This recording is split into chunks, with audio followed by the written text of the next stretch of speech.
Maharashtra is saying goodbye to one of its finest leaders as Maharashtra Deputy Chief Minister Ajit Pawar was tragically killed in a plane crash in Baramati. His final rites with state honours will take place in Baramati. The mortal remains of Ajit Pawar will be at his ancestral farmhouse in Baramati, kept there for close family and friends to pay their last respects. The body will then be moved to an auditorium for final darshan before the funeral procession begins. In fact, the late Maharashtra Deputy Chief Minister was also accorded the Guard of Honour last evening. Several leaders have started arriving to pay their last respects, including members of the Pawar family. In fact, even Uddhav and Aditya Thackeray were seen visiting the Pawar family, and that funeral procession will start from the Garima Auditorium, and the last rites will happen with full state honours at around 11 a.m.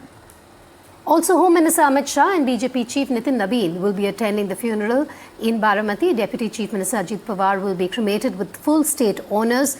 3 days of mourning has been declared in the state. Joining me live at this point are our reporters. We just want to introduce them to you at this hour. We have Anuj Rayate. He's joining us live from the ancestral residence of Ajit Pawar in Baramati. Saurabh Gupta also joining us live from the GDM auditorium in Baramati. I'm going to go across to Anuj first. Anuj, just take us through what's happening at the spot. What are we expecting in the next 20 minutes?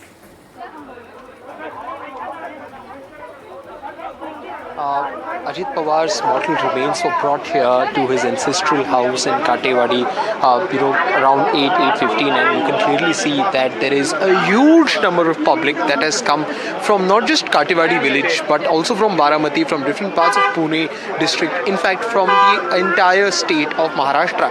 Now, this entire program, as we've been saying it time and again, is meant for the family because the public darshan happened yesterday, late at night, and then later on, the final rites will take place at around 11 or 12 noon today. But this is supposed to be a very private function where the Pawar family members, be it Yugendra Pawar, Rohit Pawar, Supriya Sule, his wife Sunetra Pawar, all these other dignitaries are present inside. But at the same time, they're also giving an opportunity to the members of the Kategaon village to have one last glimpse of their favorite leader here, Ajit Dada Pawar. Now, what we've also noticed is that, amongst different people, we've seen leaders from different party lines also show up here. Although, as I said earlier, this was meant to be for a family affair, but all those leaders who've had very close relations with the Pawar family have also made a point to come here to be there for the Pawar family for one last time. As far as Congress leaders are concerned, we also have Shinde faction leaders who have come here to stand with the Pawar family. Now, as far as what will happen next is concerned, the distance between Katewadi and the Baramati Vidya Pratishthan ground where the final rites will happen is close to 11 kilometers. When we spoke to the police, we got to know that they will try to cordon off the entire area and take the mortal remains from here to Baramati as quickly as possible because the distance is 11 kilometers, and if they allow the public to get that glimpse even on road, then it will take a very long time. What we were told yesterday is that from the Gadi they a procession wherein people of Baramati, whom Ajit Pawar has served for 30-35 continuous years, they will get a chance to to see him for one last time, and after that the final rites will take place at the ground. Reporting from Vidya Pratishthan ground, the preparation there are complete. We've seen that the police are also there, and at the same time the police are also present at the airport because we're expecting a high amount of VIP movement to happen. As far as Maharashtra is concerned, Deputy Chief Minister Eknath Shinde and Chief Minister Devendra Fadnavis were here yesterday. They will be coming back to Baramati in a very short while. We have Home Minister Amit Shah and BJP National The line there with Anuj. We'll try and reconnect with him. The signal is a bit weak at that spot. A lot of people also there. Ankit Tyagi also joining us live. Parmeshwar and Ankit, we're going to take our viewers through all the developments, all the movements, of course, on the story. Ankit, you've been there since yesterday, ever since the incident took place. Just take us through the pall of gloom that is set upon Baramati at this point. Everyone, it's a moment of shock for them. It's been 24 hours since the incident took place now, but it's been very difficult for the residents of Baramati to come to terms with what had happened yesterday. Absolutely. I mean, as I've been saying, the unpredictable style of politics that Ajit Pawar had, his untimely and unpredictable death has also shocked this entire area, his bastion.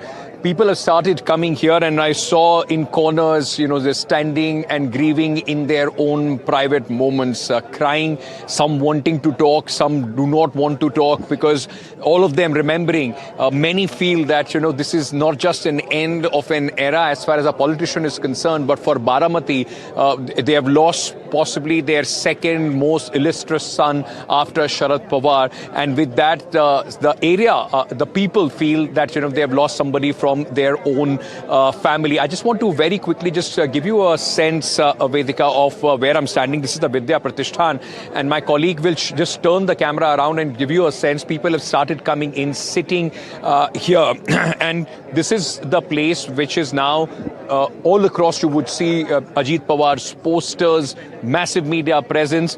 And the stage, which is right behind me in this massive ground of Vidya Pratishthan, of course, almost an education hub, a city which was pioneered by the Pawars.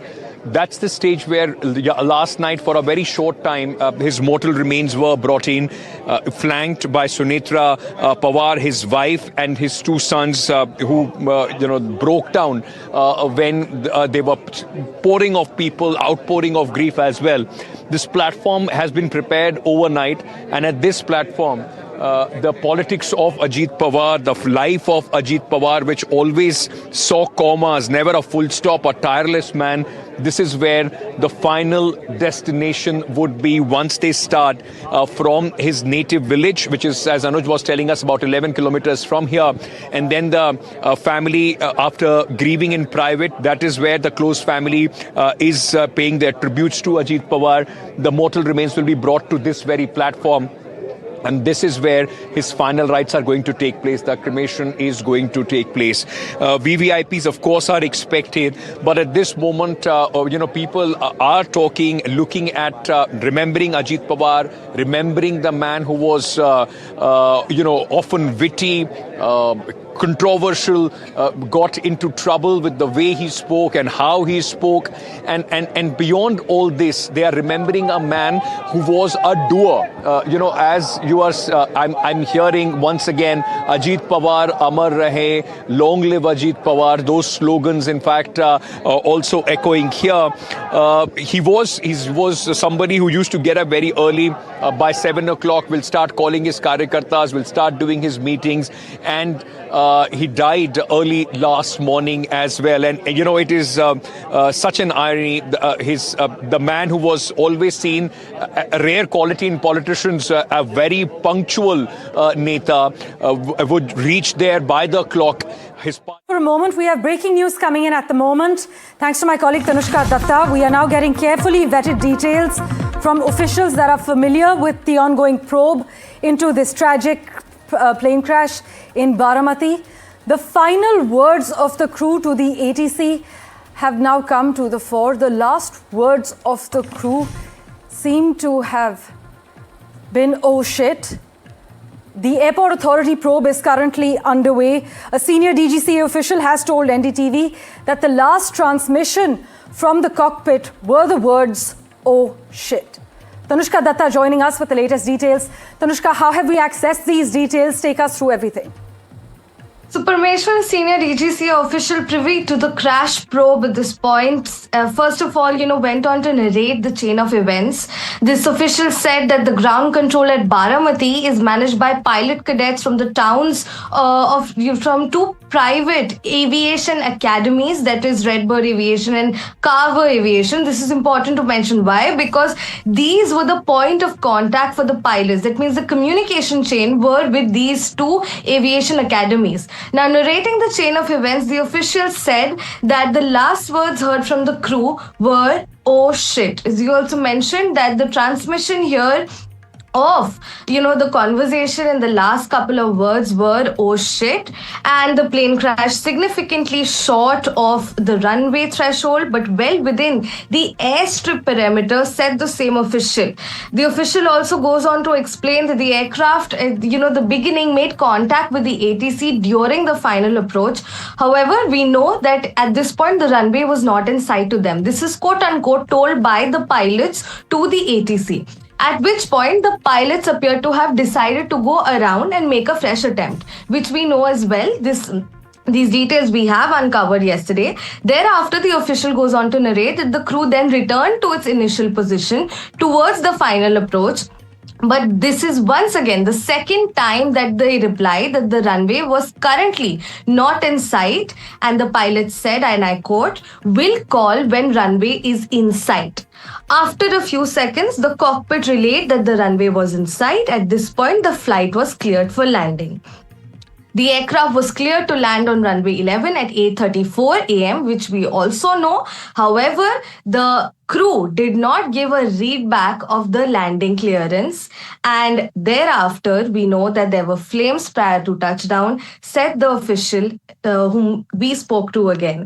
So at this point round, during the second landing attempt and before making it, and when the pilots also understood, the words "oh shit" clearly gave away that the pilots also understood what is happening, that they're not going to make it, and that the plane is crashing.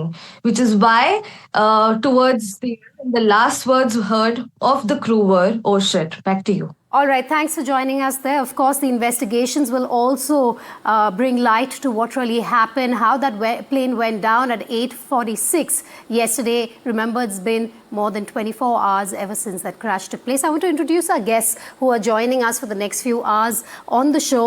We have Dr. Mayur Parekh. He's a political commentator. We also have Shruti Kopikar, senior journalist, joining us live at this point. Shruti and Dr. Mayur, thank you for joining us at this time.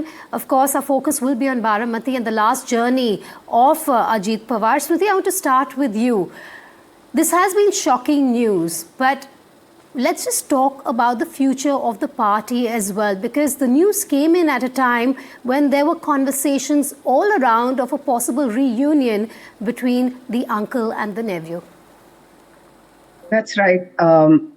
Very tragic circumstances in which to talk about Ajit Pawar and the Pawar clan and the Nationalist Congress Party. There are many questions. Those questions may not get the answers we all would like to see by the end of the day. But today, I think we must acknowledge the fact that today is not the day to seek the answers to what might happen to the Nationalist Congress Party.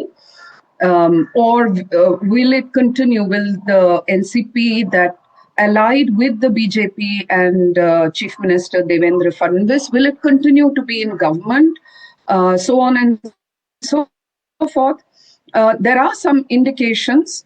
Yes, there were some few early... Wants to talk about. Shruti, I'm right. going to come back to you in a moment from now. We're told Sharad Pawar has now reached. Live visuals are coming in. Ankit Tyagi will be joining us from Ground Zero in just a few moments. It is a very emotional time, a time of grief in Baramati for the Pawar family and for all those gathered there.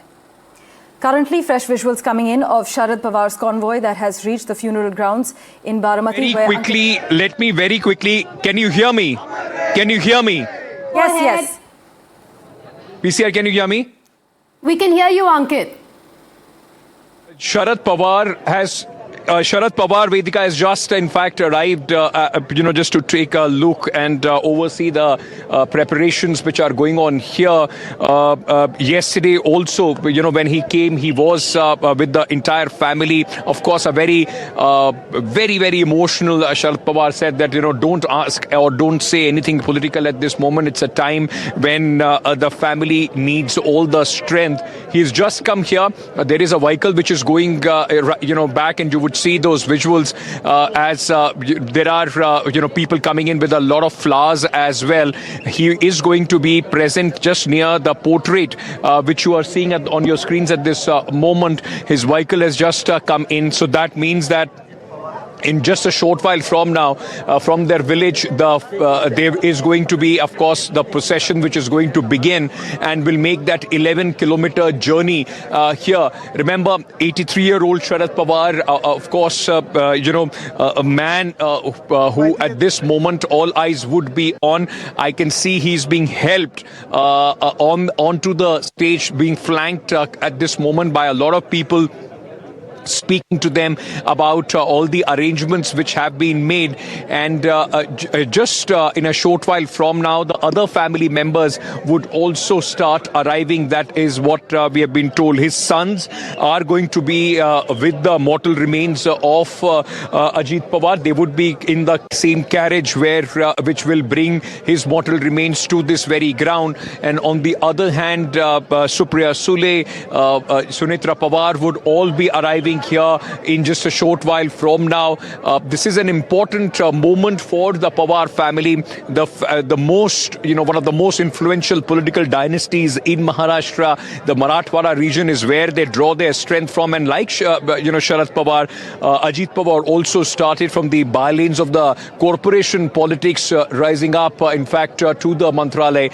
And what you would also see, possibly the man who had the most connect with the Karyakartas, and that's the reason why he was able to outgrow or, grow out of the shadow of his uncle, the very powerful, important politician, not just in Maharashtra, but in the country, Sharad Pawar. So, he has arrived, and we are, he's being made to sit, is what I can see at this moment. And one by one, you would also now start seeing the other family members also coming in. You were talking to our guest about the political future. It will also be important at this moment for the family to ensure not only the legacy is carried forward, but also they have total control that, despite their the divisions in the NCP, Sharad Pawar controlled one faction, so did Ajit Pawar. And now, of course, the question would also be how much of a control, can absolute control once again of the NCP, united or otherwise, be with the Pawar family. That's going to be a very, very important, in fact, aspect to look at from here on, Vedika.